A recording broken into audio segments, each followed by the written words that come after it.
Hello and welcome to episode 65 of the Ski Instructor Podcast. My name's Dave Burrows and I am the director and owner of Snowpro Ski School based here in a rainy Val-d'Illiez in Switzerland.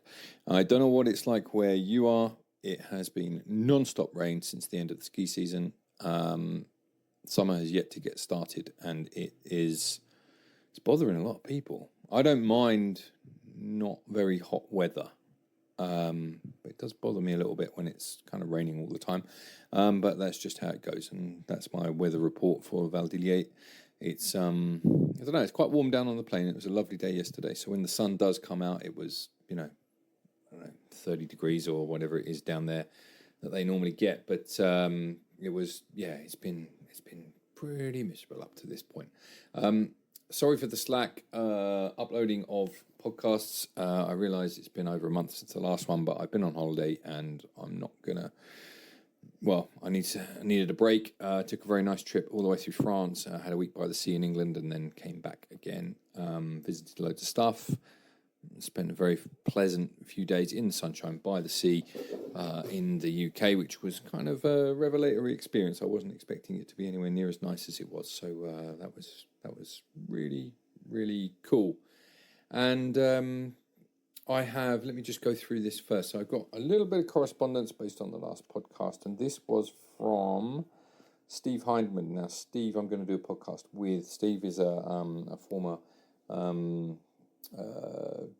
PSIA demo team member and based here in Switzerland, does some work for me occasionally, and I'm very much looking forward to sitting down having a chat with him. But he says, I only had time while at the gym for the first half of your recent podcast, and I liked your guest's focus. This was Tom Gelly's, focused on why we do things. That aligns with my disbelief in technique, and as what has been called technique throughout the years as well as now are descriptions of what skiers do with the equipment that they are on. Good technique is easy to see and appreciate, and at the same time, correct or proper technique is a judgment call usually based on what type of skiing you consider real or proper skiing, and the terrain and snow conditions most commonly favoured by the judge. I try to look at how any skier or boarder or any other use of a tool with an effective, efficient bias based on what the user is trying to do with the equipment they are on. The tricky part of it is it's still easy to see someone square and stack, but not be able to control their speed and turn where they want in the bumps. And I think that they need more upper/lower lateral separation, while there may be other ways to do it, as you talked about exploring. As to teaching clients how to turn their legs more than their upper body, brackets, rotate the femurs in the hip sockets, comma, I do it as soon as they have the skills to ski blues so that they control their speed by skidding their skis. This gives them confidence and control on steeper pitches, narrow trails and trees and bumps, which in the US at least is where everyone wants to ski and where the best snow is. There is a lot more to say and explain here, but one of my core tenets is focusing on carving for students learning how to ski and the more advanced skiers wanting to ski the mountain versus race or be an instructor is a huge disservice to our clients. So great comments there from Steve, and I really appreciate him taking the time to write those for me, and I'm really looking forward to speaking more to Steve when I get a chance to catch up with him. He's a busy guy in the summer, so hopefully I'll get to see him and catch up with him soon. Moving on to today's podcast. So about 9 months ago, this one's been sitting in the bag for a while. Not 9 months ago, that's wrong. It was in the autumn, so it was about 6 months ago. I went to see Stefano Carlin. Now, Stefano is director of Ski Zenit. That's a ski school based in Saas Fee and Zinal in the Valais in Switzerland.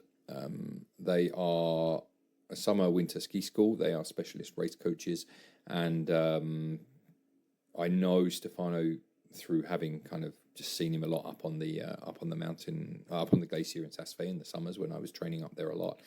And I also know his business partner Ben Schubrook, who Ben didn't want to. He's a shy guy; he didn't want to be interviewed, so he referred me on to Stefano, and I'm really glad he did.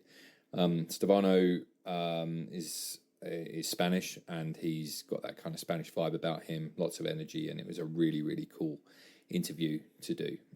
We covered lots of stuff, his background, how his company started, skiing in the summer on the glacier, and all the new projects that he's got on, and a whole bunch of tangents, which I know that you love. So without further ado, I'll ease you into this one, and thank you for bearing with my erratic uploading schedule, but for now I present you with Stefano, and we started off talking about where he comes from and his skiing background. See you on the next one.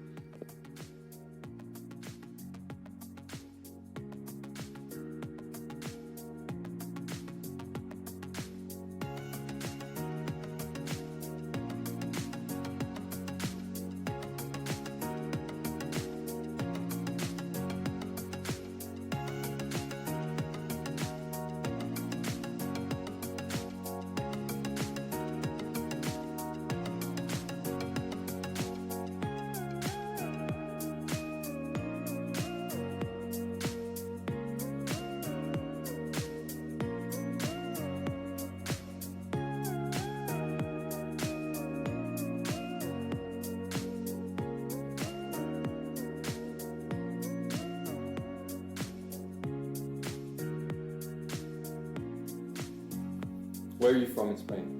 Madrid. Madrid? Yeah. I was born in the U.S. Were you? Yeah. My dad's American. I was born in the U.S. I've lived more years of my life outside of Spain than in Spain, but teenage years I was in Spain. So I'm Spanish-ish. Where were you living in the U.S.?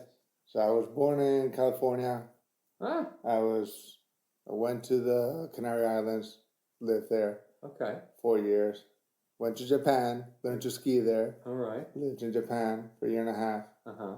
And then when I was 7, my parents moved to Madrid. Okay. And then I skied around. I've never lived in the city. I live right next to the ski resorts. So we had 3 ski resorts right next to my home when I grew up. Yeah. Navacerrada, Valais, and Cotos. And now you've got Navacerrada and Val-d'Illiez left. Cotos closed as a national park. Okay. Valais is private and Navacerrada is public. Okay. Navacerrada is probably going to be shut down soon because it loses money. Okay. So in a way, it's like, well, why would you publicly fund a business that not really hand-to-hand with nature and loses money? And it's not like it's in tourist industry. There's not much. You don't think there's not that much demand? Because if you take it away, where does the next people go to Val-d'Illiez, which is the resort that actually makes money, and right. Anyway, if both ski resorts are open, 80% of the people will still go to Val-d'Illiez because it's a little bit higher, it's north facing, it's got better snow conditions. Okay. And now that the snow in Madrid is quite limited, Navacerrada never gets. I mean, it's a ski resort that in a good winter will open 30 days a year. Yeah. So it's not reliable. It's not like the ski resort here that without the ski resort, the town wouldn't make the money. Yeah, with you. So there is just like a extra bonus for the people from the city. Yeah. They got 4 million people that can go up there and enjoy it. Okay. But yeah, so Madrid, town outside of Madrid. All right.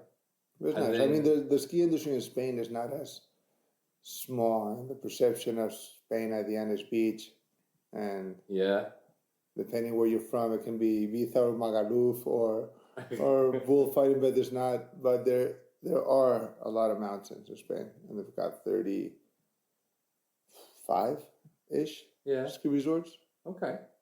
So it's. I was in. It's not Spain, but I was in Portugal at the weekend. Yeah. And those guys have a ski resort in the north. Yeah. I'm gonna have to put that on my list. That'll be like under obscure skiing. It is, and parts of skiing that countries you would never go skiing. Yeah. That's the next thing I want to do. I'm not sure how good it is. I mean, there's Manzaneda, there's one in Galicia, which is right above Portugal. And the decent skiing you get in Spain at the end is either the Pyrenees or Sierra Nevada in the south. Yeah. It's high enough. Mulhacén is the highest mountain not in Spain, but in the peninsula. The highest mountain is in Canarias, Tenerife. And they're skiing there? No. They can't, no. I mean, there is snow sometimes, but not much. But the Canary Islands has the highest mountain is 380 Yeah, it's crazy. Kind of the landscape because it's all volcanic. Yeah, I remember going to Lanzarote once, and it was like you go up into the middle. And it's like it's like the moon. Exactly. The Teide in Tenerife is big. It's big. Yeah. That's why also there's a lot more vegetation. There's a lot more precipitation. I mean, obviously with such a high mountain, you attract more clouds, and so you got. Yeah, it's not Lanzarote is all desert kind of, but Tenerife you get quite a lot of vegetation there. It's Spain's a strange place because you do get this impression that it's like beach, right? Everyone's like beach. But I went to the north of Spain recently. It's completely green. People are completely different. People walking around with jumpers on and stuff. Like it's different. It's just marketing. At the end, the marketing outside Spain has been related to tourism and beach, and you go to southeast and it's apartments, and apartments are cheap beach, cheap housing. There's just cheap beach holidays. Yeah.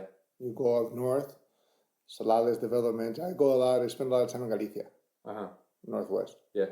And it's green, beautiful. It's not developed. Nice stone houses, nice, it's a cool spot. Yeah, it's true. I found the north, like, I think we're in the best, I can't remember the name of the top bit, but it was a bit more real, you know, like it was a bit more like gritty and the food was amazing. Yeah. Really cool. Like, cool place. So tell me about your skiing journey, like up to the point when you decided to become an instructor, like what, so you learned to ski in Japan. Mm-hmm. Well, the first time I skied. Okay. Lived in Japan. Mom's a biochemist. My dad, English teacher, translator, interpreter. Okay. Great investigation. A couple of years there. They go. They enjoy it. Yeah. And I learned to ski there. Then we moved back to Madrid, and then I would ski on the weekends on the local ski club, and then join the racing team, and then start traveling a bit more. But it was. When I was young, it was related to racing. And then one of my critical points in my career is injuries. Okay. So I've learned a lot out of breaking myself. So year 2000. That's the ski racer's journey, isn't it? So sometimes you get it younger, sometimes you get older. Yeah. I mean, I've never been an epic ski racer, but I was good. You know, good at a decent international level.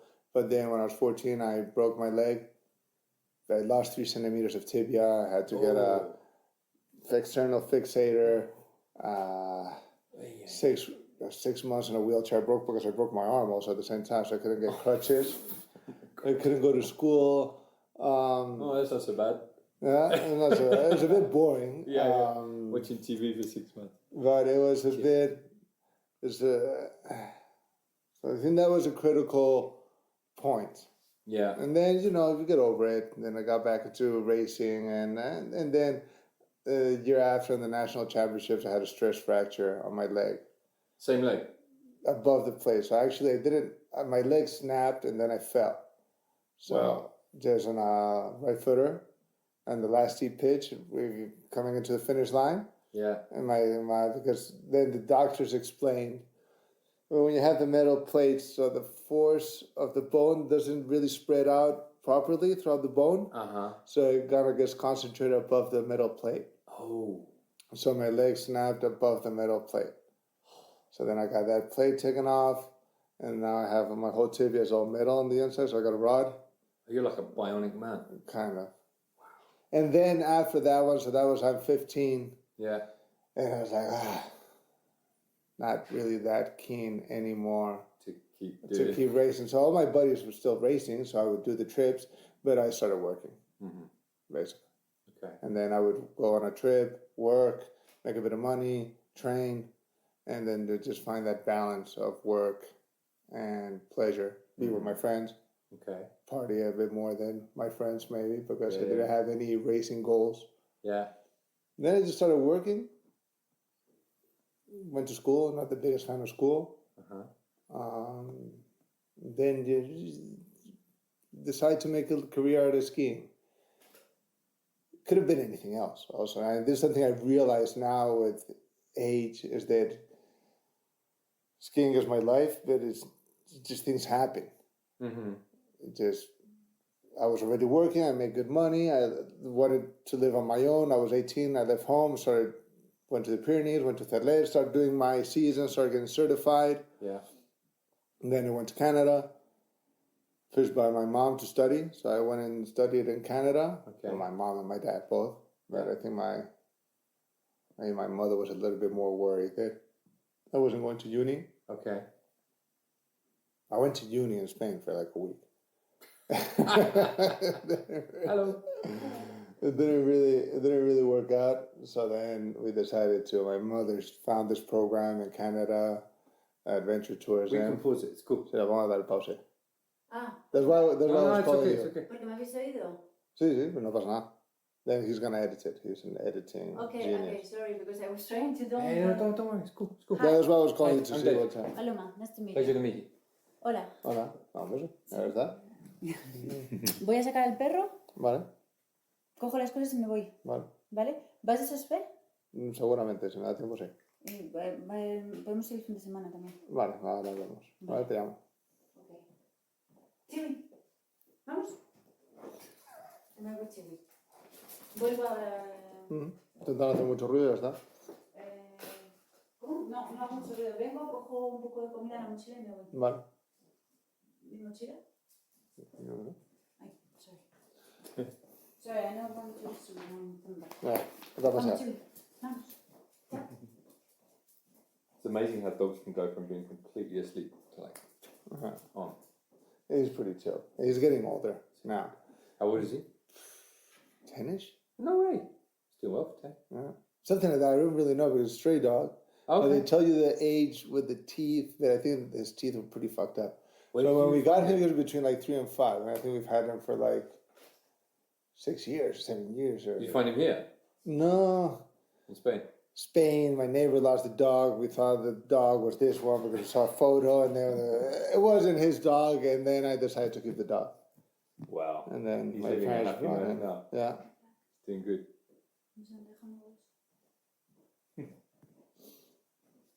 Yeah, I I wish forgot. I could speak Spanish. It's handy to travel around the world. It's quite a nice language. Yeah. It's good. Very useful. All America, even North America. I mean, Yeah. Well, except now, Canada. Yeah. I mean, maybe a bit from the U.S. down. Yeah. You know, There's a whole like continent. There's more Spanish speakers in L.A. than in Madrid.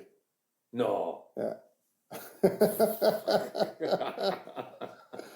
Yeah, I can see that. It's pretty crazy. I think if I lived, I get the impression, I always have the feeling with Italian as well. I reckon I could pick it up if I lived there. Mm-hmm. I could get there. But I don't come into enough contact with enough Spanish people. But you speak French. Yeah. I mean, having the French, it is a bridge.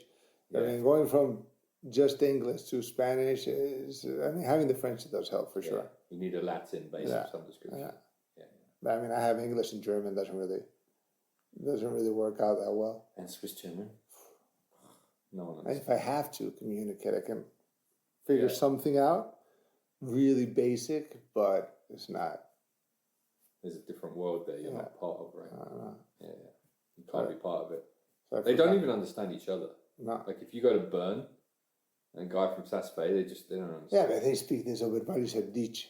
It's like completely inbred. Well, yeah, it's like Valley, right? Saas Valley we got the same in our valley. There's a Valley French that you wouldn't know if you weren't from if you weren't from there.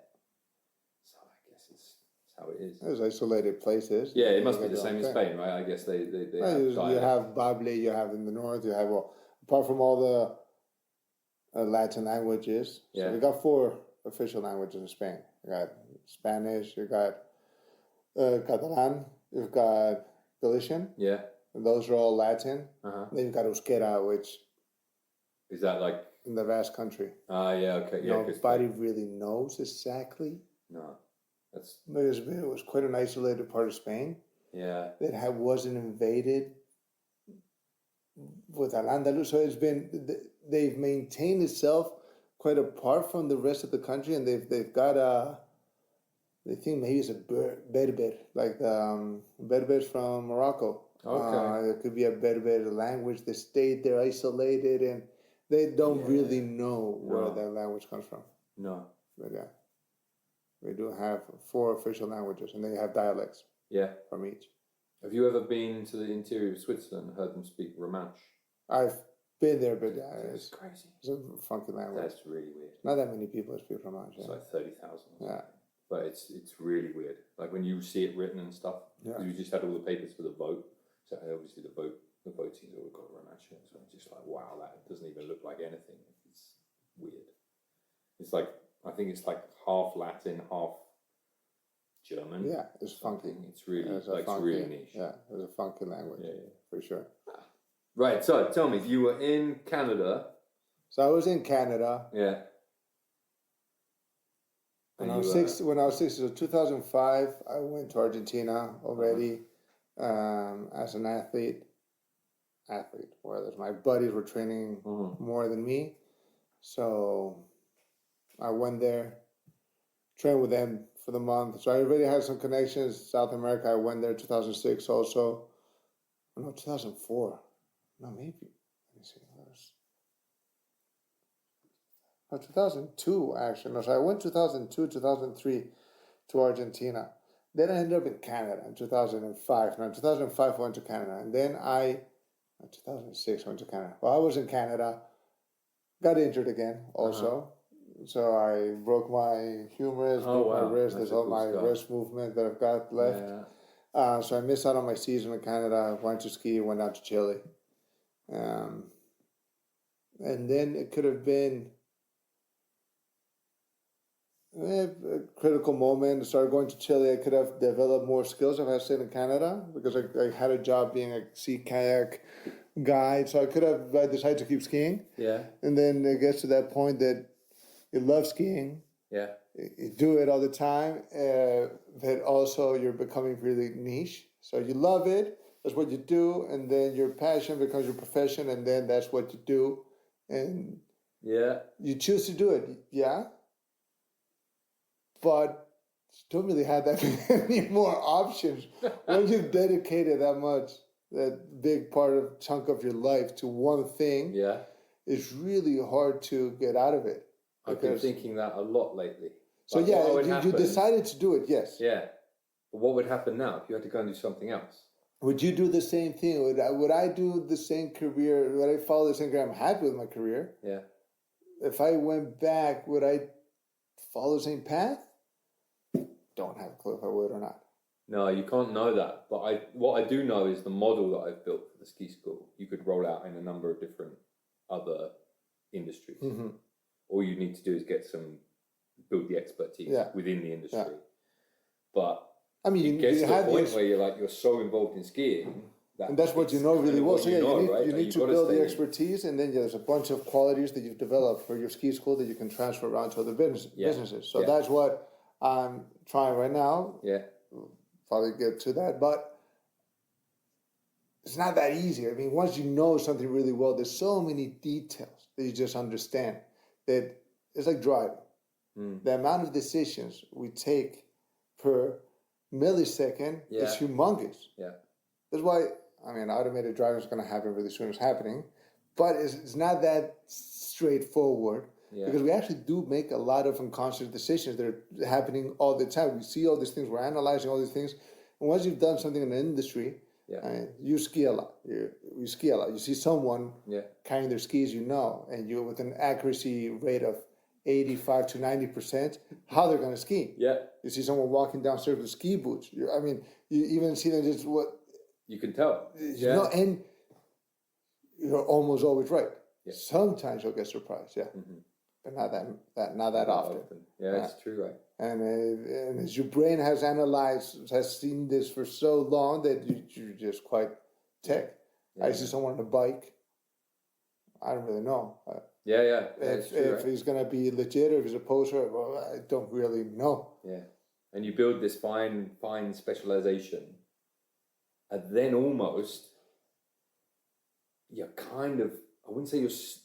No, it's almost like you're stuck. It's what you know, right? So this is the channel that you have to swim in. And you like it. It's not like, obviously, we have a nice job. We go up in the mountain. I like my job. Mm-hmm.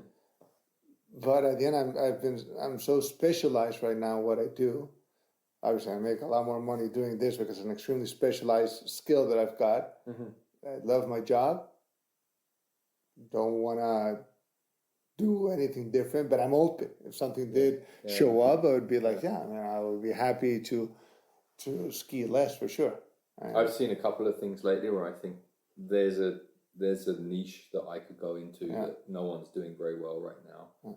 Like I've seen a couple of things like that where I know that I could take the model that I built for the ski school and just roll it straight out into another industry. All I need to do is know like 5 or 6 other key pieces of information as to how it would work. And then all you've got to do is find the time to do it. That's the other one. There's only so many hours in the day, right? Yeah. It's really time consuming. Yeah. I mean, it's really time consuming. Right now I'm trying to be on track.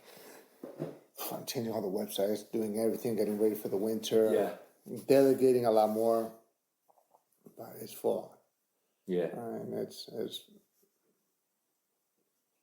a tough balance, the delegation, because when you have to start giving stuff away or pushing stuff away from you to get other people to do, you also give away a bit of you have to give away a bit of like the money that otherwise would come to you, right? Yeah. And you have to take that almost like a gamble where you say, right, it's going to get bigger, but it takes time. Temporarily, it's an investment. Yeah. So I mean, right now we're in a good situation. Weirdly, COVID for us helped us. Yeah, same with us. Because a lot of the competition had to close. We were lucky that Switzerland was open and everything else was shut. But I mean, it was pure luck. Pure luck. If you'd have started your business in Spain, you would have been. I mean, what was it? I kind of forgot about COVID. Was it 3 years ago when this happened? Yeah. So 3 years ago, if Switzerland had been open and the rest of Europe also, we would have gone bankrupt. Yeah. Probably. Yeah. It was just this situation that Switzerland stayed open, the rest of the countries closed. Yeah. Because I'm not sure your clientele, but we have more of an international clientele, but people couldn't travel. But I had enough people traveling around, or I had enough people, Swiss people that went to do the race training, for example, niche offer we had, because a lot of people from Geneva, they actually ski in France. Yeah. So there's a lot of people that were stuck without being able to ski. They're not tourist skiers. They want to race, and they ended up with the weirdos of Ski Zenit and Zinal putting gates. And we were coaching all winter long. And I had a family of German kids. They came for a week, and they ended up staying 60 days because they didn't have school. Their school was online. So at the end, they say, we'll just stay here. Yeah. And we'll ski and do the school online because they live in Garmisch. Garmisch was closed. Okay. We had a lot of clients like that. Those 2 seasons, it wasn't that long ago. It feels like last year, at this time last year, they were still talking about like COVID restrictions and stuff. It wasn't that long ago. How quickly we've all forgotten and moved on, I think it's a bit of a nightmare that everyone wants to move on from. But it wasn't that long ago that they were doing all that. But it's true. We had a bunch of clients that we picked up. Same thing, like from that end of the lake. People who normally go down and head towards Chamonix and keep going that way. Yeah. Like, we don't see them anymore. Obviously, we had them for those 1 or 2 seasons. For me, I've transferred a lot of that clientele to my summer camps. Yeah. So that did help me grow my summer camps because it's clientele that usually, and now they're training with the clubs. Mm-hmm.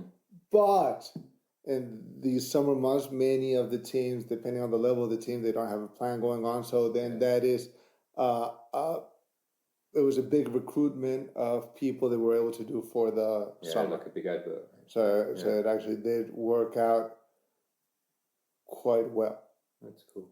But we're in the investment in human capital right now. So that is the phase that we are. Hopefully we get results.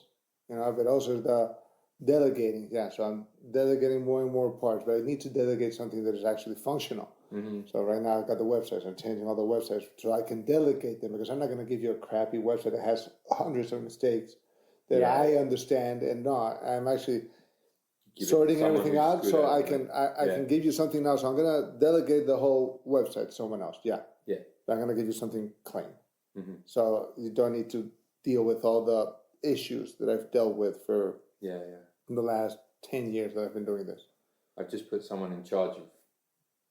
Like I'm really trying to push stuff away, so I've pushed that away, and that away. But the one that I've pushed away this year, and I'm really going to try and do harder, is I've pushed away I put in place someone to manage the team.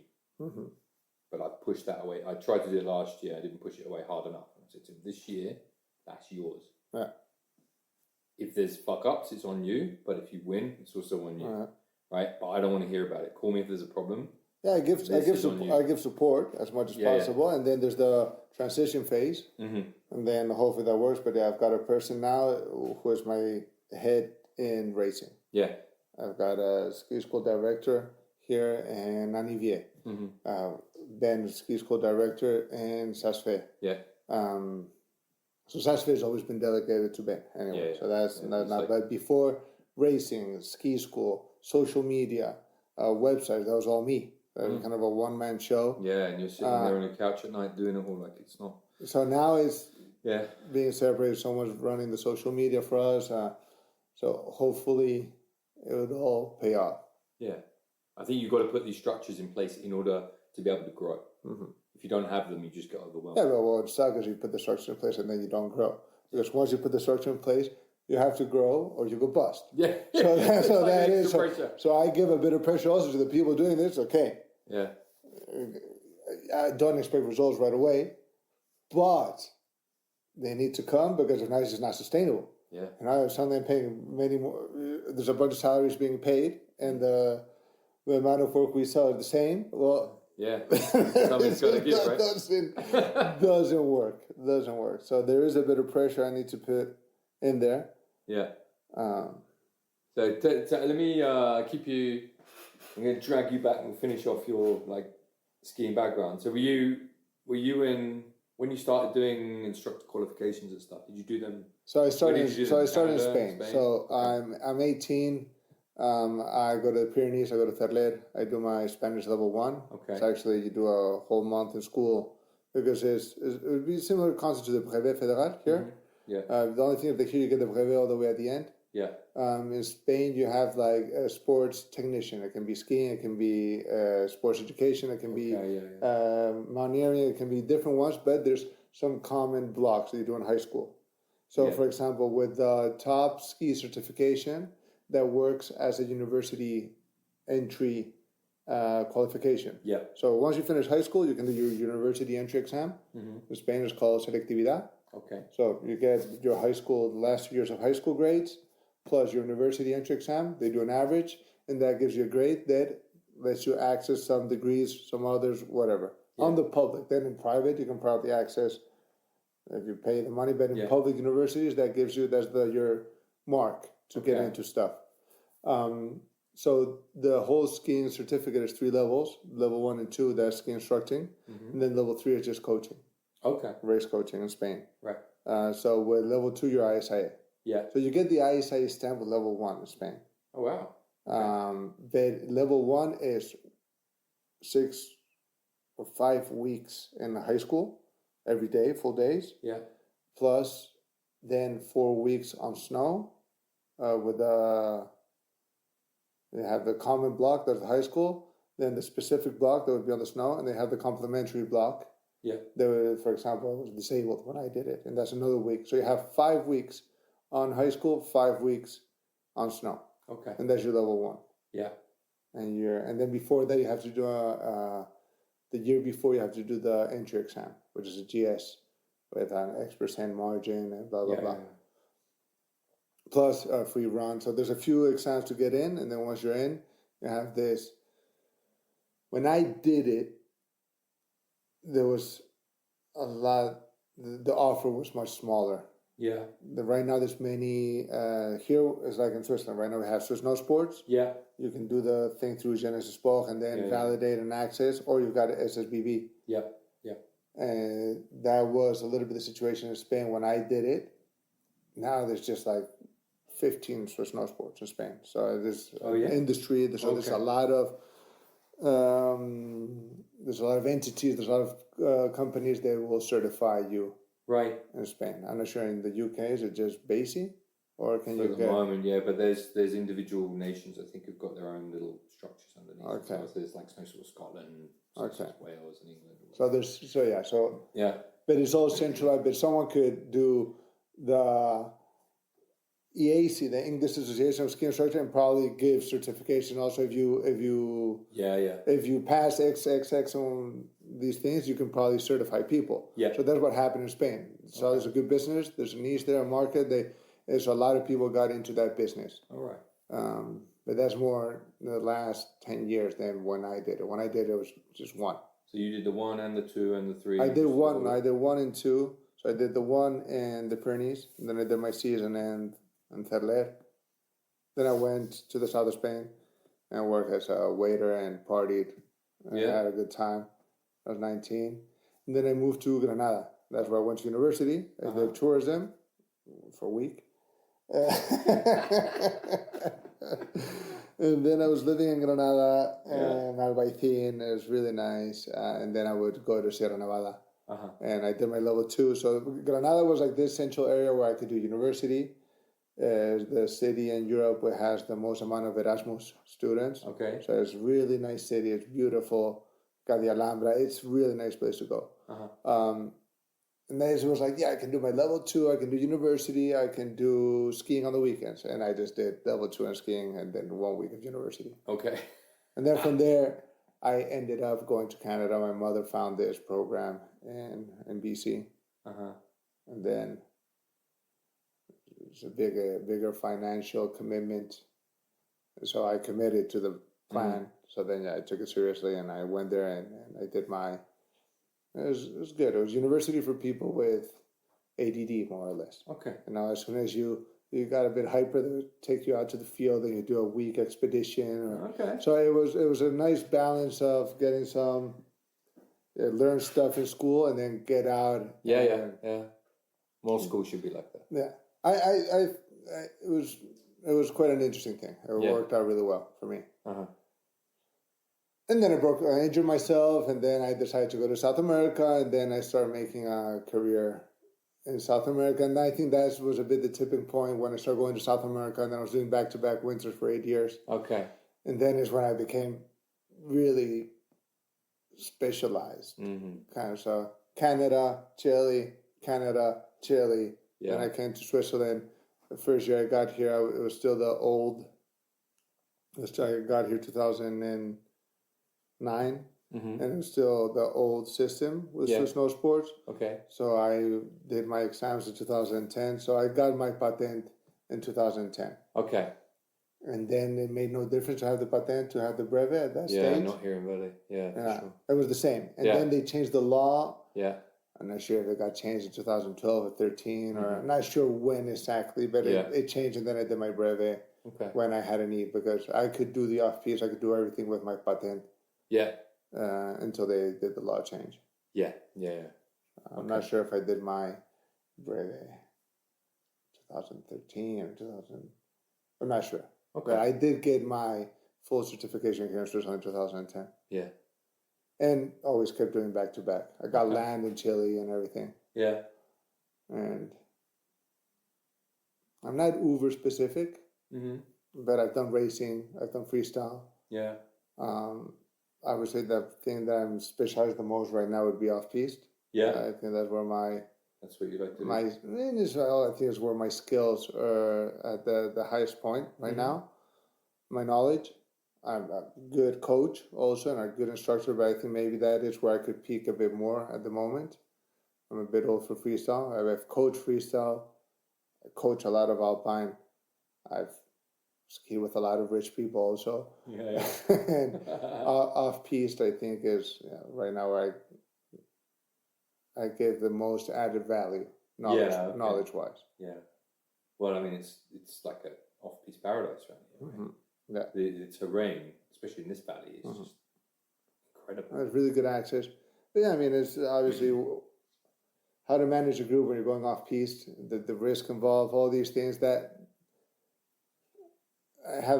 Canada was really related to off-piste. I mean, I was working as a tail guide in cat skiing company, so it was quite interesting, the whole approach of my studies there. Yeah. Related to skiing, but it was really related to the backcountry. And then I've taken a big part of that knowledge, and then I've been applying it here. I would be really keen that Switzerland change a little bit their system. Why? I don't think a brevet should really guide off-piste. In the sort of terrain that you're skiing in, or just in general? In general, I don't think Well, they don't know enough? You don't really get prepared enough. Well, I also come from the old school system, which was less. Now you have the like the transceiver searches and all that, plus the off-piste. Now you have more courses. When I did it, was just one course. Yeah. They do There's two now, isn't there? No, there's two. Yeah. Yeah. And I think it's getting even more specific, but I know a lot of brevets and a lot of people, and you don't come out with a set of skills out of the exams to actually guide. I still don't think, I don't personally, so I hold the brevet as well, but for me it doesn't, I still don't really feel that comfortable. Yeah. So I leave it to guys that are more... That's why I don't think you don't come with a skill set to be ready to guide off-piste. I think the Austrian system is more interesting. I mean, you actually have a ski guide certification. I mean, here you have the mountain guides. It's all. At the end, you need to be careful. Everybody tries to protect their thing, you know. But justify that you really need to be a hardcore alpinist and all that to be able to guide properly off-piste. I don't see that. There needs to be something in between the two. I think Austria has it, and I think you should have a really intense course. Yeah. Really intense, not 2 weeks. We're talking about, I think it could be good to do a 3-month course. So there should be something really more demanding. It has nothing to do with you still have your brevet. You can do your lessons. You can work independently anywhere else. But then if you want to go off-piste, you need to put in all these hours. You need to put out a log trip, and you need to do extra. I mean, I think just to get the EMS, you need to log a lot more trips than you need to do here in Switzerland to do your. I don't even think you need to log any trips in Switzerland. So there's in between, and you can guide up to 45 and then 35. So then at the end, you've got all these limitations, and there's this gray zones, and you end up working in a bit of a gray area. Sometimes you don't need to be a high, really, for what we do as instructors. You don't need to be a high mountain guy, right? No. You don't need the you're right. No. You don't need the alpinism, but you do need, I think, something a bit more than what is currently there in terms of. So I mean, you can. Right now, actually, you have a limitation if you don't put skins back on or anything like that. You've got a limitation of 45 degrees. That's really steep. Yeah, it's really steep. Yeah. But as soon as you walk 2 steps, or this, and then you're in 35. Or if you do, you can drop. It makes it a little bit more challenging once you are playing around with so much. I can only stay in 35 now. Maybe at the end you stay in 35 and you're exposing yourself more than maybe doing a pit that have 38 degrees. It's much shorter. So I would say it's not going to happen, or it might happen, but not soon. But yeah, I would be a big advocate for more intense off-piste courses, a lot more intense, and then less limitations once you're guiding. Yeah. Something that is not, we're not talking about the degrees, we're not talking about this and that, you're certified. We put limitations that, you're not going to walk on a steep ridge where you need to be rock climbing. But that's not that there's a mountain guide terrain. I mean, there's really obvious mountain guide terrain. Yeah. But there's a lot of terrain. There's a lot really in between. You see that in the Valais a lot. Yeah. I'm not sure it's in Village. You see it a lot or not? No, it's flat. No. But in Valais, it's one of the hot spots where you see a lot of friction between brevets and mountain guides. Yeah. Yeah. And also the clientele there, right? Everyone, you go to Verbier, for example, everyone's got a backpack and the latest kind of, ABS stuff, and you're like, well, they were skiing around on fat skis. Yeah, and 80% are just skiing on the slope. Yes. Also. You've been there, right? Yeah, it's true. It's true. So, you came to Switzerland. You started Ski Zenit. No, I came to Switzerland. Started working in Saas Fee. Then my girlfriend, who's my wife now, she came. So I did the season in Saas Fee, bumming in my van. living there, traveling around, living the dream. Yeah.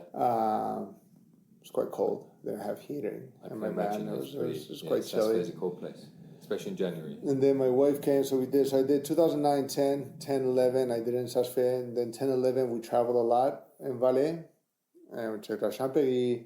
Hang on a minute, so you brought your girlfriend, now wife, to Saas Fee, living in the van in the freezing cold? No, we rented a house. I was going to say, like, that was a no-go. That's impressive. No. No way. That's like a big sell. Hey, look. No way. So then 2010, 11, then, we went back to Saas Fee. Yeah. 10, 11, because my wife wanted to go to Saas Fee. Mm-hmm. I found a house, I was there. We were doing winters in Chile. Okay. So season here, Chile, came here. And then we traveled around Valais. I got her Valais card, so we would ski all over the Valais to decide where we wanted to go. Okay. Decided agreements. Had an interview with another friend of ours. There's 3 of us. We're going to move here. Yeah. Really nice. And then when we were in South America, we were writing to them because we were going to meet up in August to talk, and we wrote them, and they never answered. And that was the time that year, that summer, is when the ski schools in Ski Zenit joined. Oh, okay. So, I'm not sure if it was by mistake or on purpose, we just got ghosted completely. Uh-huh. So they never got back to us. Huh. And then my wife decided she was going to go to Crans-Montana. Okay. I told her that we could go anywhere in the Valais except Crans-Montana. So then that kind of pushed me in a way. So then I went to Crans-Montana. I worked in a high season there. Mm-hmm. So I worked Christmas and February half term. Mm-hmm. And then the rest of the time I was moving around with my van. Okay. Started coming here a lot to explore the terrain. It was empty. Really good skiing. The cabin between Ski and Zinal didn't exist. So I started exploring this area and really liking it. Uh-huh. And then my wife spent 3 seasons in Crans-Montana. Okay. And then those were 3 seasons for me that I never committed to working in Crans-Montana. I would just do maybe a few weeks over there. Mm-hmm. And that was the reason how I started developing my own thing. But basically, it was just out of not wanting to be there. Yeah. So I started my thing. It was called Personal Ski Coach. And then my colleague, David, he had Zoom camps. And then we ended up getting together. Okay. And then we started Swiss ski camps. Yeah. And then the name was a bit confusing. Yeah. Really long. Too many S's. Yeah. And then my buddy said the best, and I think it's the best name, schizophrenia. I think it's like the disease, but I think it's not that commercial, the name. Yeah. But we ended up committing to Ski Zenit, is the name. We couldn't really figure out anything much better. Okay. And then I think we started Ski Zenit. I think we changed the name. We made it official for Ski Zenit 2012.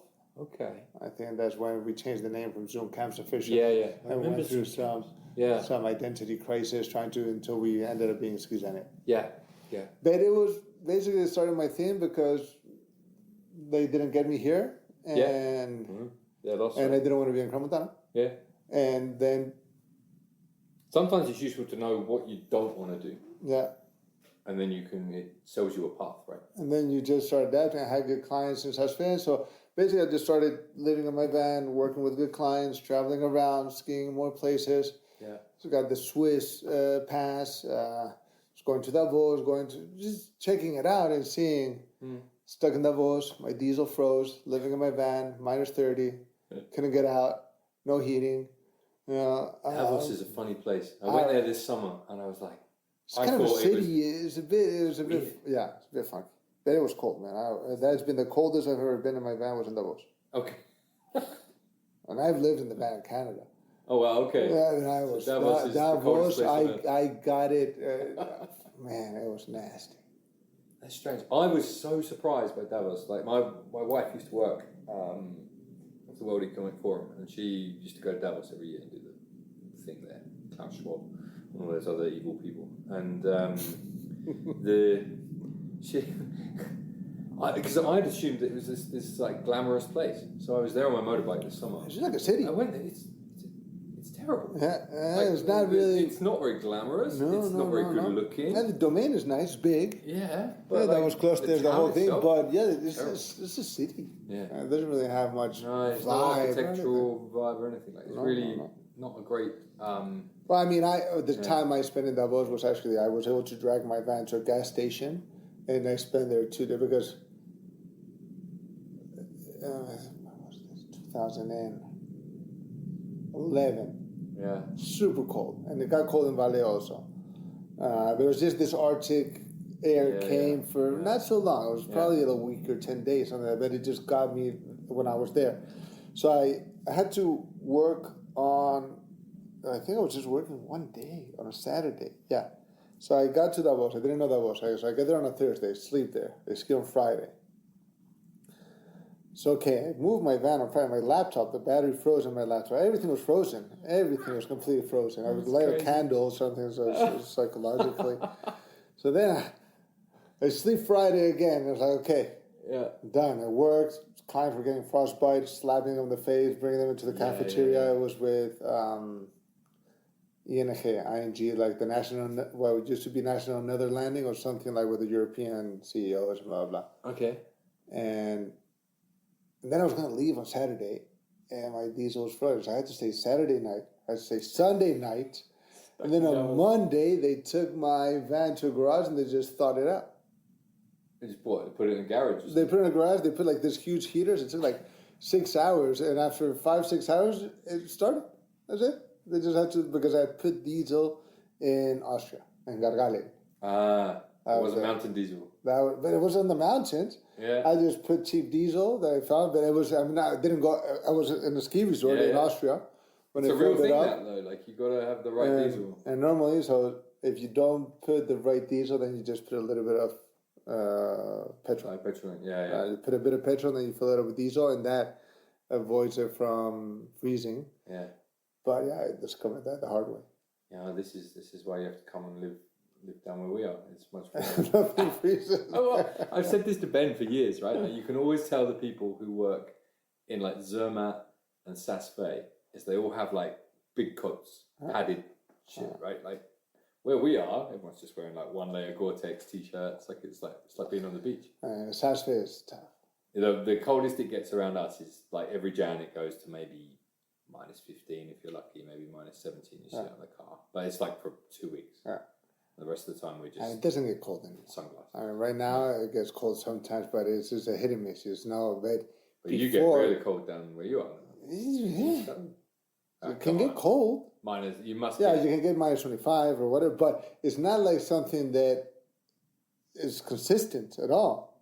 Oh, okay. You'll go from +10 to -25 to +10, and then the trees end up blooming, and there's all these things that like before Saas Fee was really nasty. November was really nasty. Yeah, you don't see the sun, right? It's no sun. It's really cold.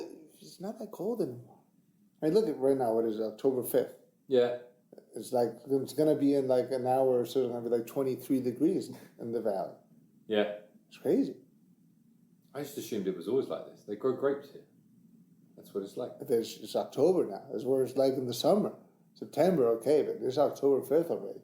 Yeah. And if you look at the forecast, we're getting another high pressure coming in, and it's just going to stay warm and sunny. These blue sky autumns are lovely. Mm-hmm. You know? Right. And Saas Fee, they would call it the Indian summer. Yeah, I'm not sure why they call it Indian summer. No, I've never understood I'm not sure if it's a racist thing. I don't really know. It just related to India. But... No, I don't know either. But yeah, my impression of... Well, let's talk about this because we were going to talk about... we'll come back to Ski Zenit and how it's evolved. But like... So you work on the glaciers in summer a lot. We chatted a little bit in the kitchen about this. Like you're seeing that you're getting an influx of more skiers in Saas Fee and Zermatt because there's no more summer skiing on some of the more southern glaciers. Yeah, glacier skiing is the timing. What's it called? Like a bomb. It's gonna. There's not that much. You don't think there's that much time left? I mean, it might change, but with the trend of the last years that we've had and how things are melting in the last 10 years, I mean, it's just a matter of time. They're just gonna not work. It's not gonna work anymore. Yeah. So the crevasses get too big. It's just too much work to make it happen. You need to have that amount of snow. So if temperature in Europe is generally really high to where we are with the Gulf Stream. So if things change, the Gulf Stream, was reading about it, and it seems that it's getting slower and slower all the time. So something dramatically changed, and we start getting the temperatures that we should have related to the latitude we live in, then the glaciers are going to do amazing. I mean, these are not really old glaciers in Europe.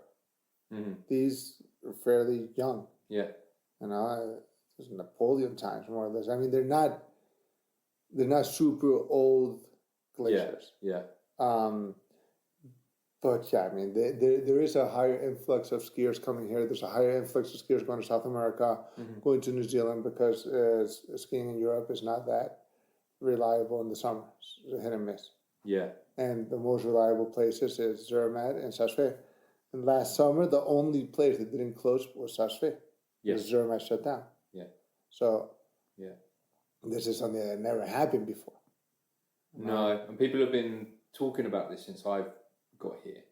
Like, there'll be no more glacier skiing. But every year it seems to happen. Yeah, but it happens in less and less. They used to ski in Crans-Montana and Après-Mort. They used to ski in Glacier 3000. Yeah. But there's more and more glaciers that you can't ski anymore. Yeah. And you're ending up confined to the highest, the shadiest ones. I mean, altitude, Zermatt is the highest. You're going up to 3.8. Saas Fee the steepest, and it's just on the shade. It's so temperatures go up. Yeah. Yes. But what's not going to change is the height of the sun. Yeah. So the hours of sun and shade you get, that's not going to change Saas Fee. Yeah. So out of the scenario, right now it can be really warm there, but the conditions are good because it's not in the sun. Yeah. So right now the amount of sunshine you get is not much. Yeah, it's true. And especially if you come into this part of the season as well, right? September, October, it's like cold up there. So yeah, as soon as you start hitting September, first week of September, you start seeing it dramatically. Every day you get less sun. And it's really dramatic because you get so much shade from the mountains. Yeah. And now, even if it's not cold, the snow stays good because it's on the shade. Okay. Yeah. That's cool. Because you get the cold from the glacier, and you're not getting sun hammered, so it works out. But a lot of teams come to train who don't necessarily have the budget to go to South America or New Zealand. Would that be fair to say? Yeah, it's more convenient the thing is their cycle. Look at that bird. Hey. So the thing is... Oh, that's a jay. Yeah. I try to put as many stickers as I can on my window so you don't smash. Oh, yeah, okay.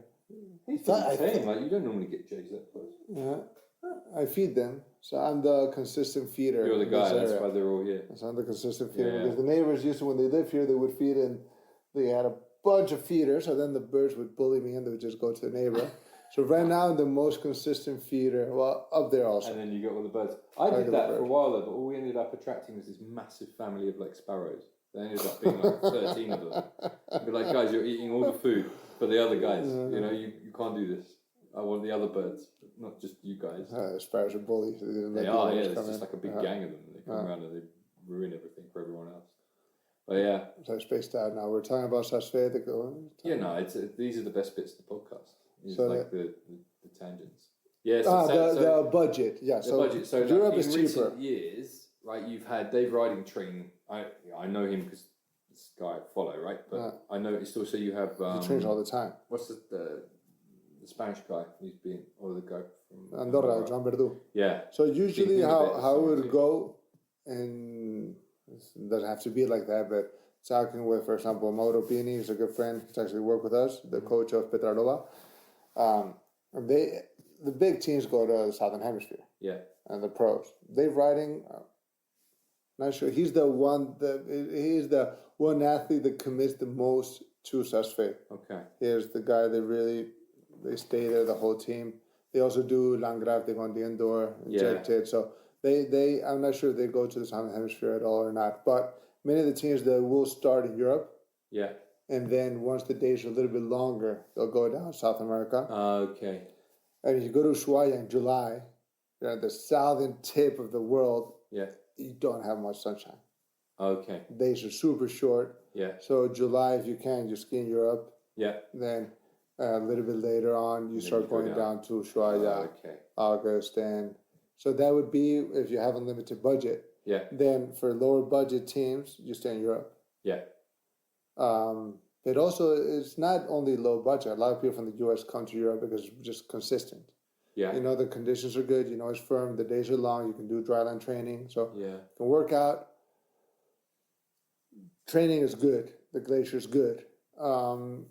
And the days are long. So it is quite a consistent thing you can get, and it works out quite well. So sometimes not just budget, but many of the teams coming down to Saas Fee or Zermatt, they're out of their budget. Because they were going to go to Hintertux or they were going to go to Solden. It's not working out right now. Mm-hmm. They're going to go to these places.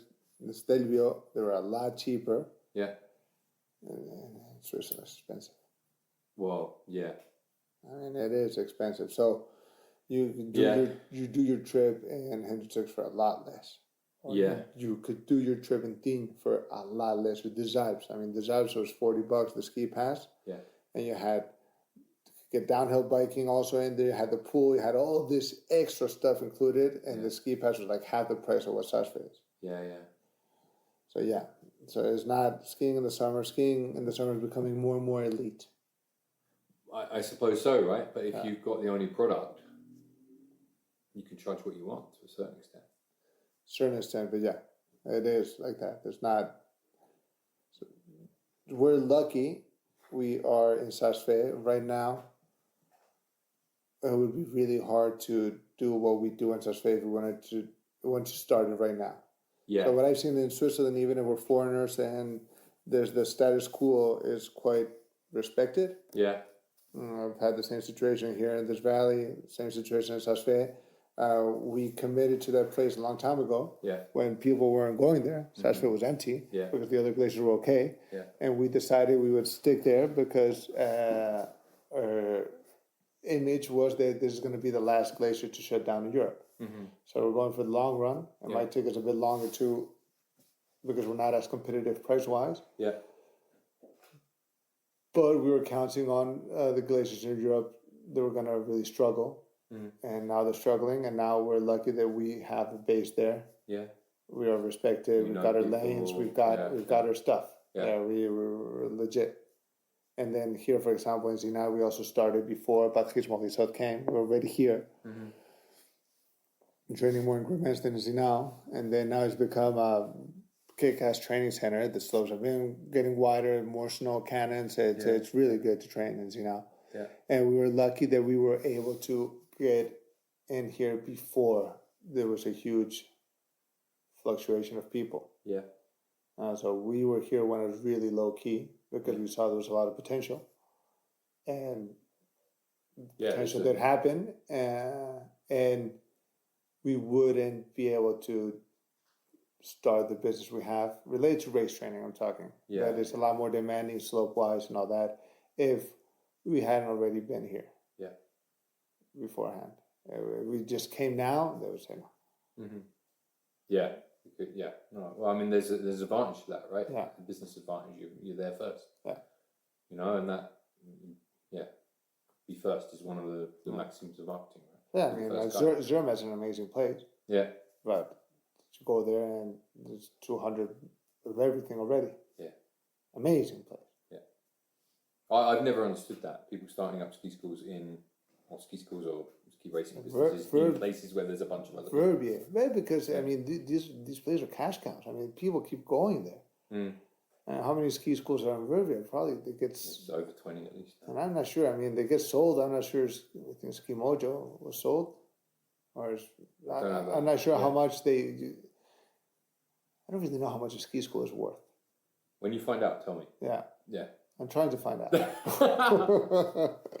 because the people sell these things, and I'm not sure how much was the price. I really don't know. Mm-hmm.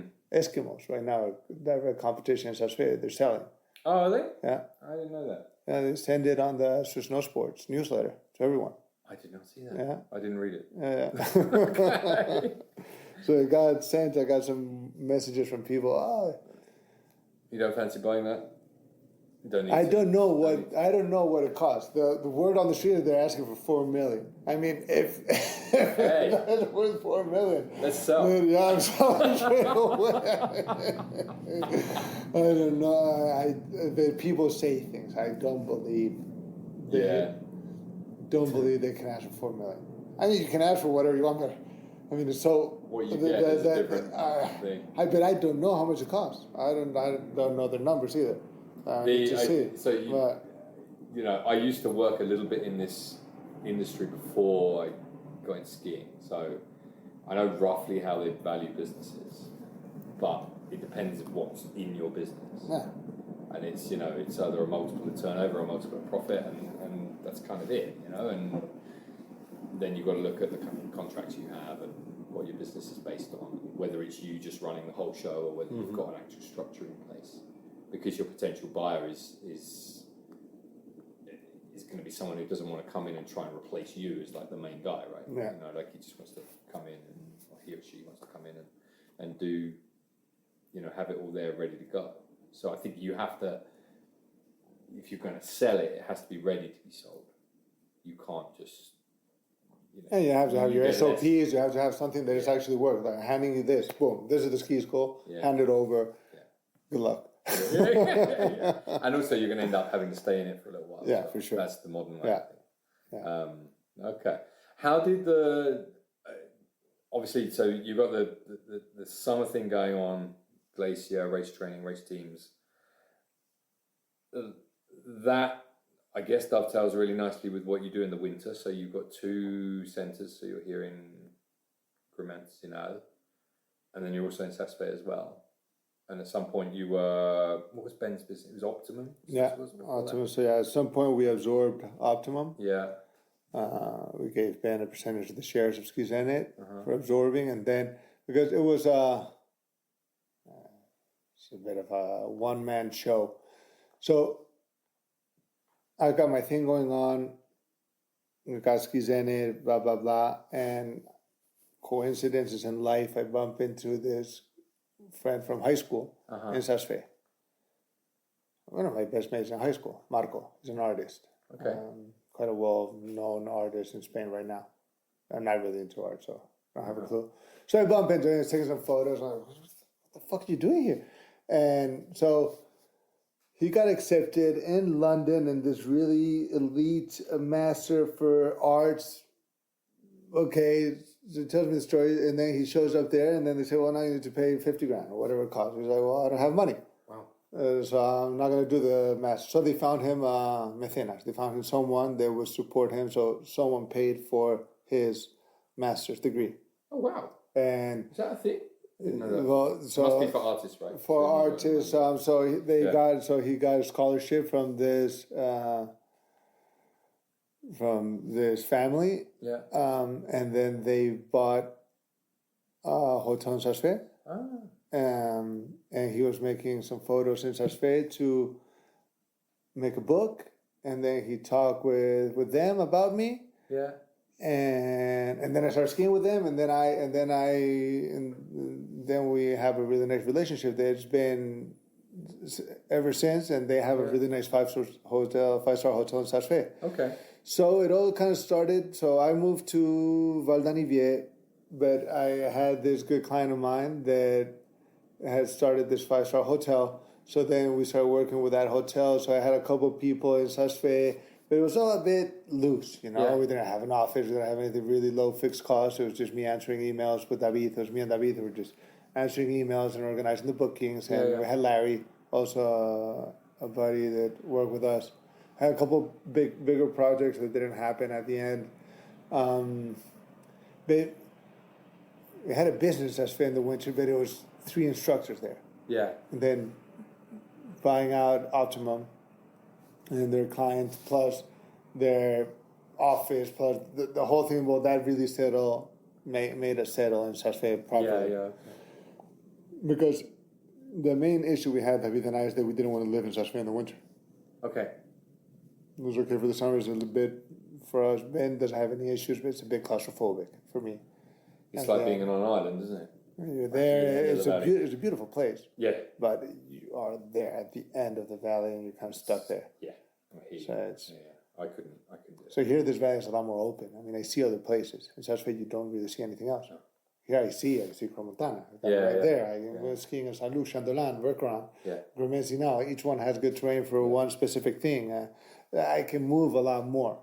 I got my car parked in front of my house. When you're in Saas, you're in Saas. Saas Fee, and it's not that hard, but you need to go to the park. And suddenly it's like your brain, it's not that hard to get out of Saas Fee. No, but I like think there's a tendency. The nearest town is like, you've got to drive all the way down, then you're in, Brig? No, Visp.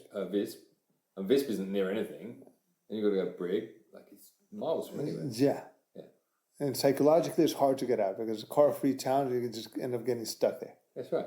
It was a fun place. Social is really nice. Yeah. But I think you need to have a certain type of mindset to want to live. I think it's similar to Zermatt. Saas Fee. Zermatt's bigger for sure. Yeah. It's a similar setup. I had a mate who lived in Grand Cayman, in the Cayman Islands, and he said the same thing. You get island fever, and you just got to get on a plane, and you've got to go to Miami and just go and see some other stuff, right? Yeah. That's the benefit where I live. Like, I can be 90 minutes, I'm in Geneva, right? I can go and see a different way of life. I see people who aren't dressed in ski clothes, or... I went to Zurich last weekend to visit some friends. Yeah. My baby did 11 Ks on the bike. Had a pretty nasty rash in the balls. Yeah. Babes, did it. Well, but it was nice. You go to cities, you don't do that. Yeah, there's a Mexican restaurant where you some tacos. So here at the end, you can eat cheese. Yeah, cheese. There's not much more going on, It's true. And there's a Chinese restaurant in Niger. It's true. My wife goes crazy every time she goes to. So she lectures at the University of Geneva, and every time she goes down there, she's like always eating some sort of crazy food, like Korean, some stuff you just can't get anywhere near where we are. It's at the end of the mountain. You don't really get much. Tourists like it. You go, you fondue. I get bored. I get bored of it. They opened a Mexican restaurant near us. Really? Yeah, 5 Ks from our house. We're down there all the time. We have the Chinese restaurant here. Oh, so that is the thing. Hey, that's like... They got a lunch menu for $20 during the week. So it's good. $20, you get a beer, $25. You have a nice lunch. It's not fondue. It's not fondue, so it's good. Okay, cool. So then you had a base in the 2 places. Yeah. So base in 2 places. We're not running Saas Fee. Ben is running Saas Fee. Yeah. He's the man there. We had a setup really loose in Saas Fee. So the hotel goes better. And then we have a good amount of work from them, and then we're a solid ski school in Saas Fee. Yeah. And then we're doing our thing here. But here's race training, and this suddenly becomes also a one-man show. It was me, David, Paloma, my wife also. We had Ivan, so we're a group of 3, 4, 5. But the racing side grows. Yeah. And we're getting more coaches, and that side is growing.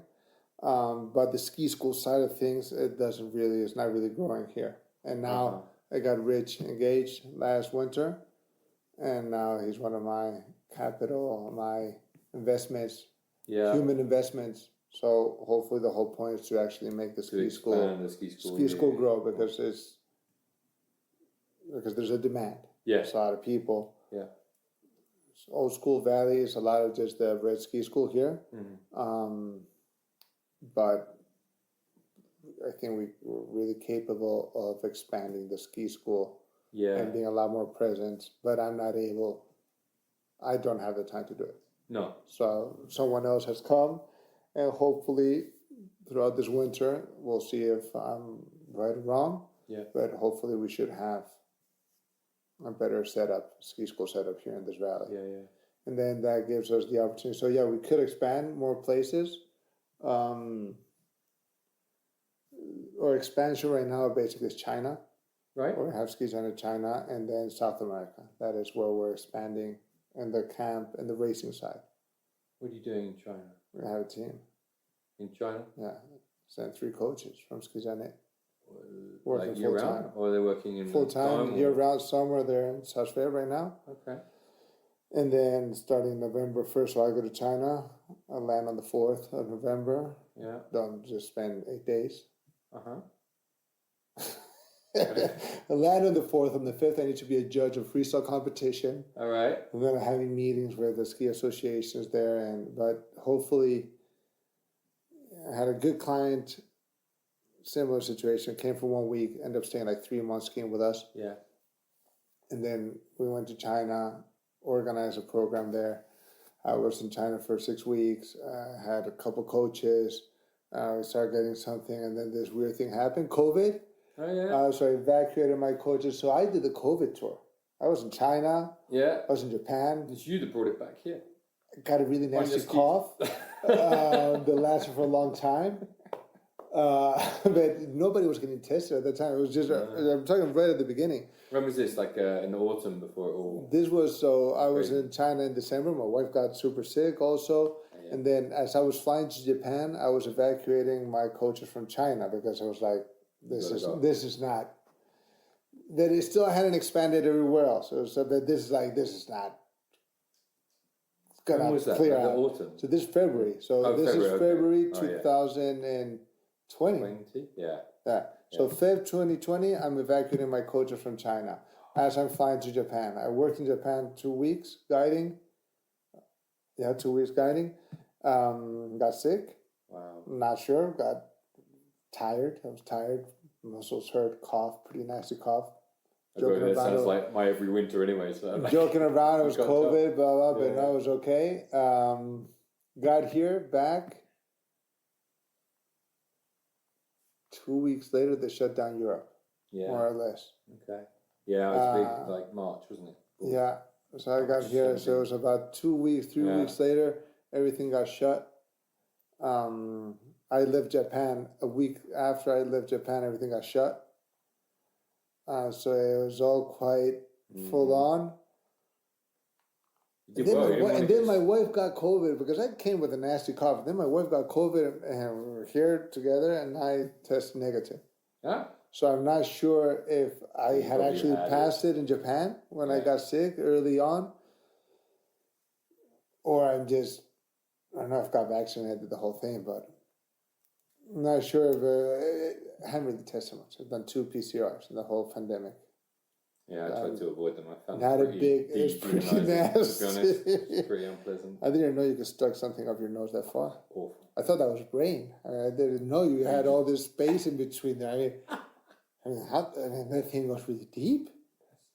I was quite impressed. I didn't know you were able to shove something up your nose that... A lot of people made a lot of money out of that. PCR testing. Oh. But how do you, that's a curious question just coming to my mind. Like we come across as ski instructors, right? Or skiers on the mountain. We come across a lot of people. I know personally, I keep myself like healthy. I try to eat well. I overdose vitamin C every day. I like 1,000 milligrams a day or something. Keeps like all the viruses and the colds away. It's really rare that I get sick during the season. But some people, they catch like every cold that comes through. Everything. My wife gets everything that my kid brings back. Is the daycare is pretty intense. Isn't it? Yeah. It's like a hotbed of viruses. Yeah, it's intense. I mean, I have decent immune system. Yeah. Don't take care of it. Yeah. At all. It's just beer. It makes it work. But yeah, my immune system is quite legit. It was really difficult. It's just your life structure because they kick your kid out of the daycare because he's sick. So he gets kicked out. Yeah. So then my wife works, I work. Then we figure it out. We pick him up. And then the baby's at home. And then my wife gets sick. Yeah. So then I've got a sick wife plus a sick baby. And I'm working. It's high season. I'm working my ass off. And it's really, really challenging to deal when everything goes tits up. Now, It's a fine baby's balance. a bit older, immune system is stronger, so he's not getting sick all the time. He gets a runny nose, but it's okay. But the beginning of daycare, it's really intense. And you get all these viruses at home, crazy, and isn't it? It's like, I don't know how they work in that place. They must be sick. I was saying, if you have a nuclear war, the only thing that will survive is cockroaches and the people that work in the daycare. That's the only thing. I mean, these guys are just amazing. They're incredible, aren't they? Like superhumans. Yeah. You're being infested with virus all the time. It's full on. It's true. Tell me, you've got quite a unique perspective on this. You're race coaching a lot. Every now and then you probably go off and give some ski lessons as such, like ski teacher versus ski coach. As I understand it, one is more like someone comes to you kind of semi-formed and then you're shaping their performance, right? You're just fiddling with bits and pieces. That would be in the ideal scenario. Yeah. But there's a lot of people, so at the end, there's a lot of people who come to ski coaching that they actually just need a ski lesson. So there's a status thing, and so depending on other countries, maybe more undeveloped ski industry countries, it's a status thing. You know, you're joining the team because skiing is what wealthy people do. You're joining the race team, and it happens in China. It happens maybe kids don't know how to carve. Yeah. So I mean, you want to join race training, but what you actually do need is just a ski lesson. Yeah. You're not going to book a ski lesson because you want to be this racer, but you're snowplowing in the gates, 85% of the work is the same. 90% of the work of a coach and an instructor is the same.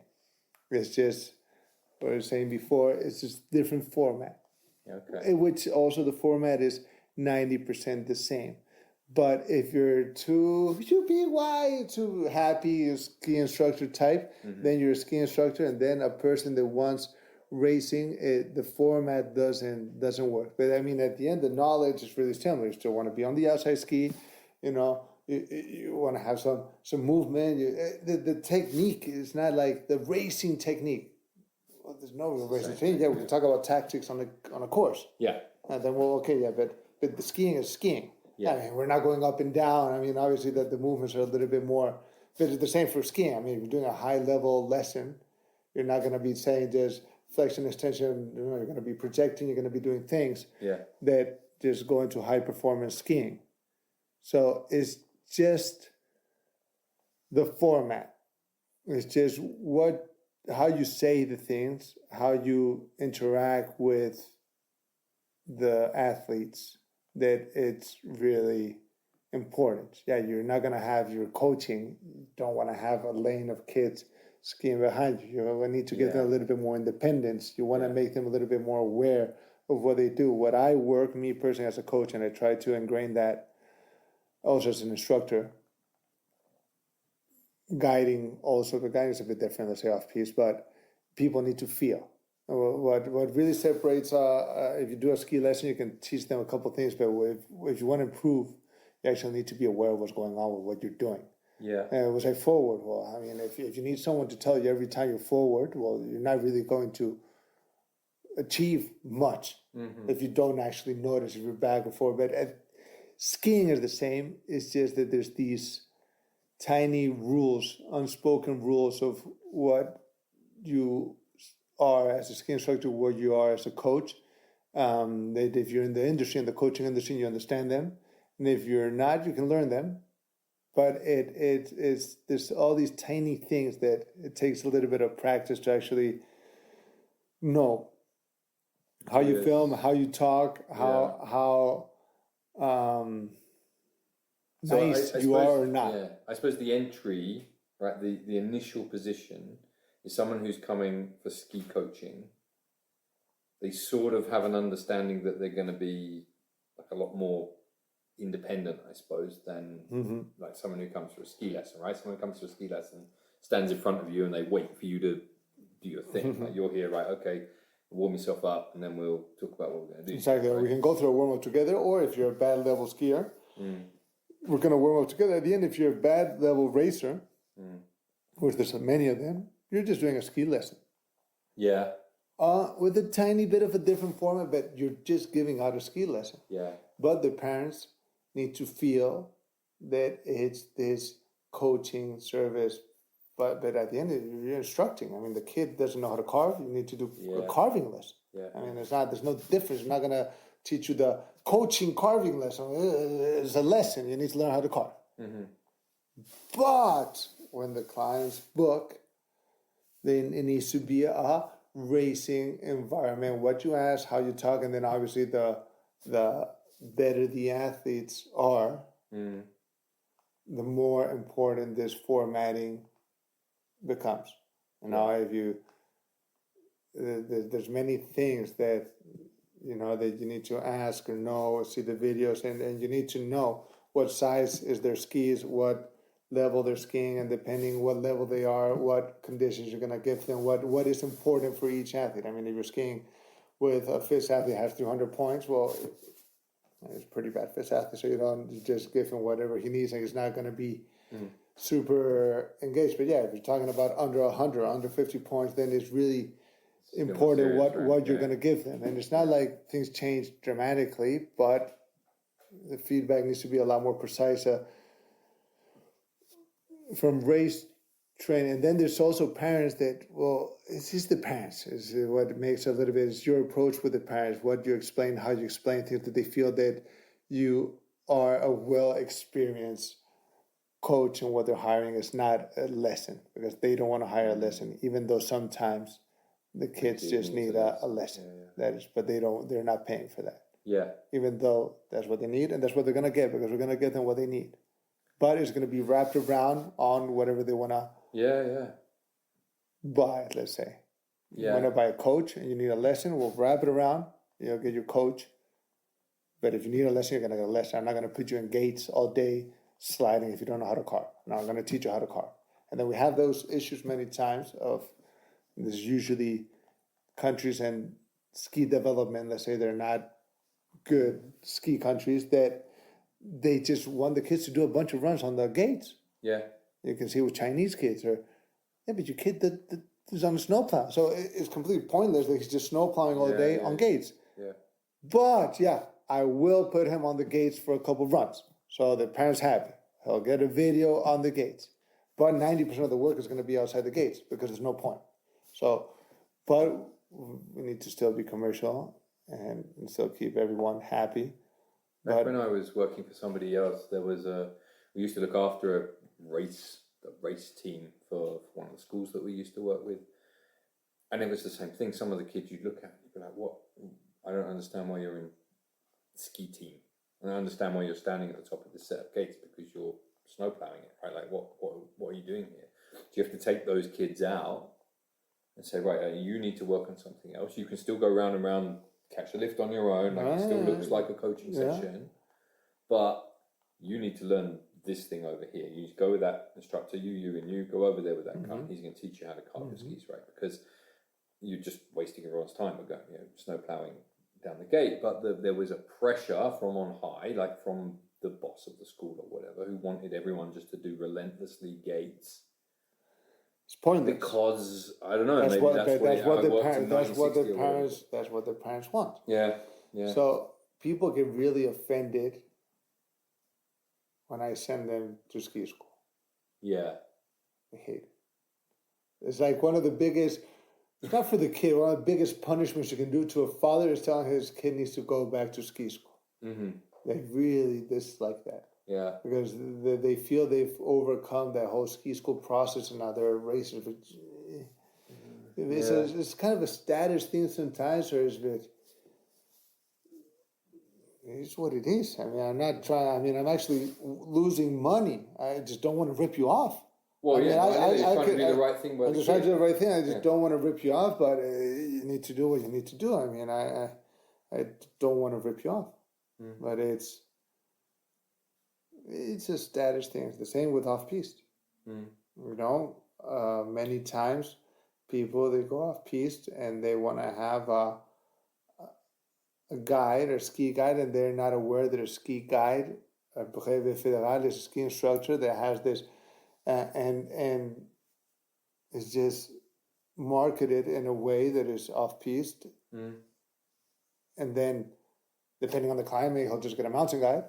And that's it, because he knows exactly what he wants. But I get big percentage of my clients that are really good off-piste, and they ski with mountain guides, and they also ski with me, and they kind of balance it out. Yeah. I give them some things, performance-wise. Say, you can ski a bit more aggressive in the trees and do other stuff, and then with mountain guides, they'll go and do their hut-to-hut.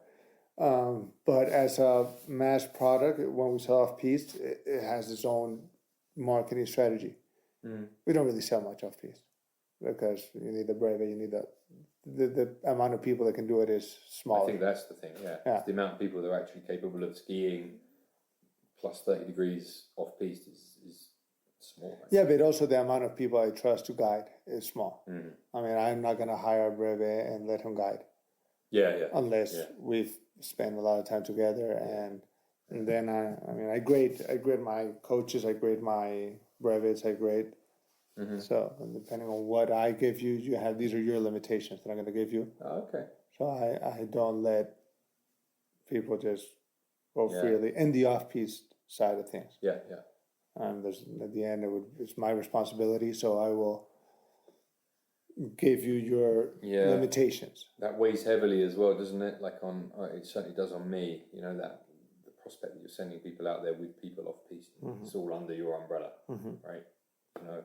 So generally speaking, it's me doing it. Yeah. So 90% of the guiding is me. And then there's a small percentage. Yeah. My wife guides also, Rich. He guides. The 90% is me. Yeah. Like, that's my responsibility. It's my decision making. Yeah. We always make bad decisions, but then hopefully the consequences of the bad decisions you make go, and you learn from them, and you try to make the least amount of bad decisions possible. But we're always making bad decisions. I mean, it's really hard to make all the time the perfect decision. It's just sometimes a bit of luck and a bit of preparation that the bad decision you make doesn't affect you too much. Yeah, for sure. Yeah. Good. So you're not far away from prepping for the winter. Well, you are prepping now for the winter, but then it's full on from when? From when you go to China? Go to China 4 to the 12th of November. It's full on.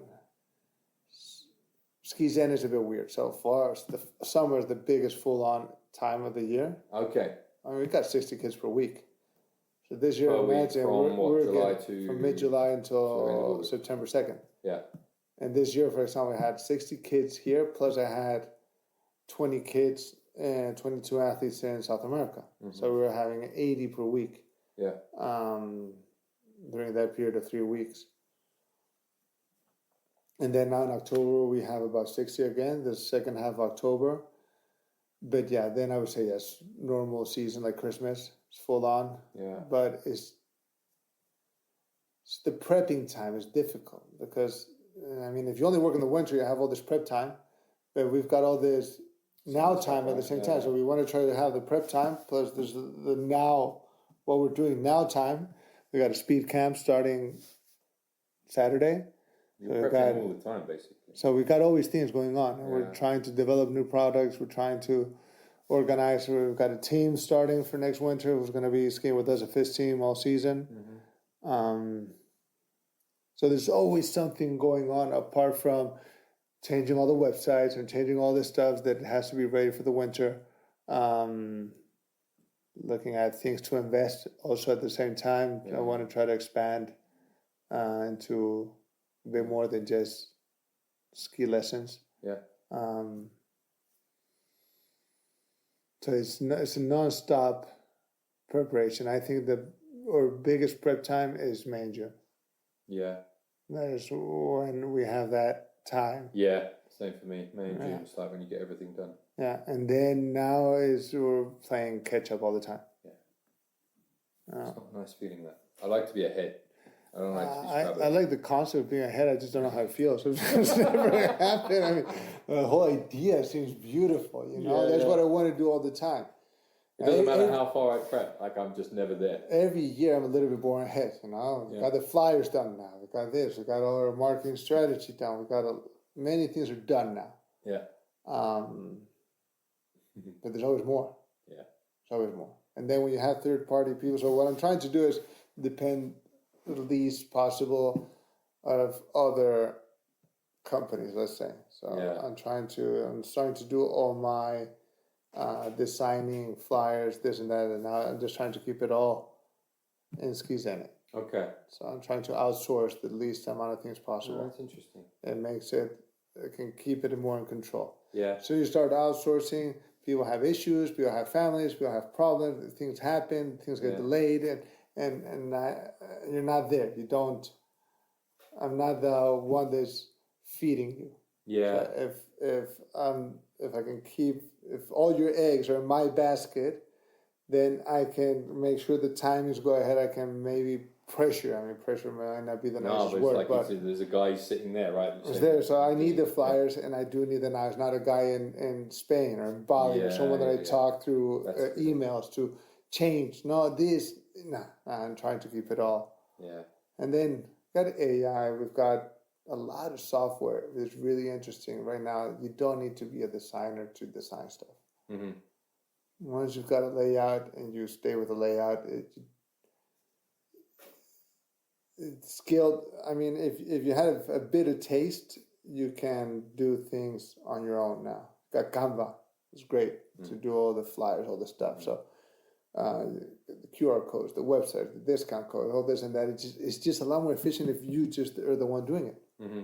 Because you need to have someone, just by you transmitting the information for someone else to do it, just to try to explain properly what you want to be done, it's already taking you so much time, and you might not explain it that well, and then it's not going to be exactly how you want it. It ends up being, so I try to only outsource the things that I really need someone else to do. Yeah.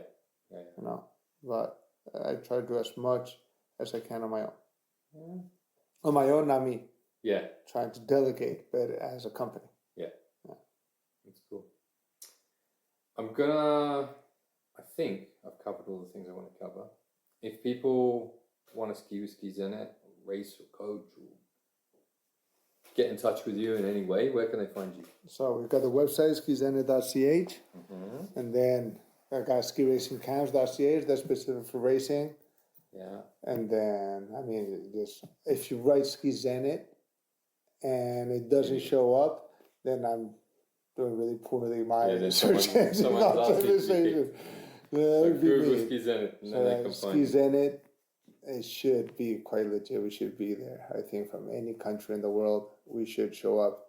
And then we've got things for ski instructors that maybe that's more the clientele that listens to your podcast. We have Eurotest training. We've got EMS training also. So we are organizing programs because at the end it's all marketing. Because race training is the same thing. I mean, you train GS, that's Eurotest training. But we've got JJC. We've got these other companies that are really specific on the Eurotest training.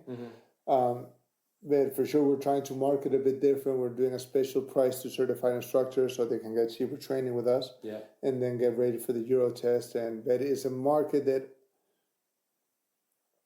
we haven't tapped into. So it's the same thing we were saying about a ski instructor and coach. Well, you can be a coach or you can be a Eurotest coach.